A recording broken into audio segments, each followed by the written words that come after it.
बिस्मिल्लाहिर्रहमानिर्रहीम।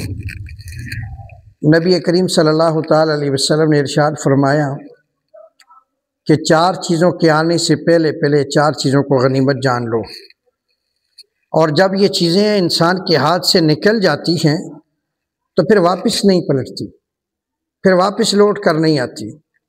ये दरिया की मानद हैं, समंदर की मानद है, हवा की मानद हैं कि जो समंदर का पानी आगे निकल गया उसने वापस पलट कर पीछे नहीं आना। जो दरिया का पानी आगे निकल गया उसने वापस पलट के नहीं आना, वो निकल गया। इसलिए फरमाते हैं कि जवानी की कदर करो बुढ़ापे के आने से पहले। अगर जवानी निकल गई, बुढ़ापा आ गया, अब जवानी ने पलट के वापस नहीं आना है। दूसरे नंबर पर फरमाया सेहत की कदर करो बीमारी के आने से पहले। इसलिए सेहत बड़ी नेमत है, और जब बंदा बीमार हो जाता है तो वो ना दुनिया का रहता है, ना भलाई में, ना खैर में, ना वो नमाज के लिए और ना वो चलने फिरने के काबिल, ना वो इबादत के लायक रहता है। इसलिए वो बीमार है। तो इसलिए फरमाते हैं कि सेहत की कदर करो, अल्लाह का शुक्र अदा करो। सेहत की जब कदर करेंगे और अल्लाह के एहसान मानेंगे तो यकीनी तौर पर हमारी सेहत जो है वो अल्लाह ताला उसको मकबूल बनाएगा, उसको आला बनाएगा, और उसमें अल्लाह ताला इबादत की हमें तौफीक अता फरमाए।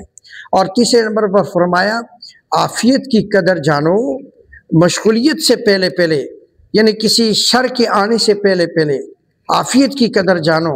इंसान अगर आफ़ियत के अंदर हो, कोई गम उसको नहीं पहुंचा, वो आफ़ियत के अंदर है, तो इसकी कदर करो, अल्लाह का शुक्र अदा करो, अल्लाह के आगे झुक जाओ। या अल्लाह मैं इस काबिल नहीं था, तूने मुझे आफ़ियत के साथ रखा, मेरे ईमान के खैर मना।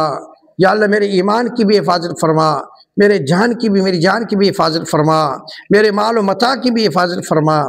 तो इसलिए जब इन चीज़ों को हम देखेंगे तो फिर अल्लाह ताला का शुक्र हमारे दिलों में आएगा, और शुक्र करने के अल्लाह हमें तौफीक अता फरमाएगा। और चौथे नंबर पर फरमाया ज़िंदगी की कदर करो मौत के आने से पहले पहले।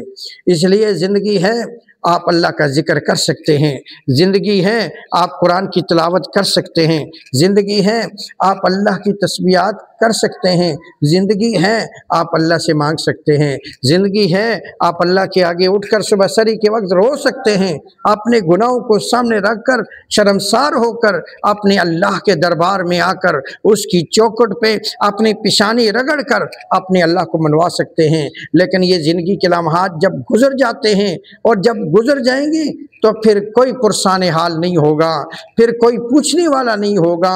इसलिए फरमाते हैं ज़िंदगी की कदर करो मौत के आने से पहले पहले। जब मौत आ जाएगी तो फिर कुछ भी नहीं होगा, फिर अल्लाह ताला हिसाब व किताब का निज़ाम चलाएगा।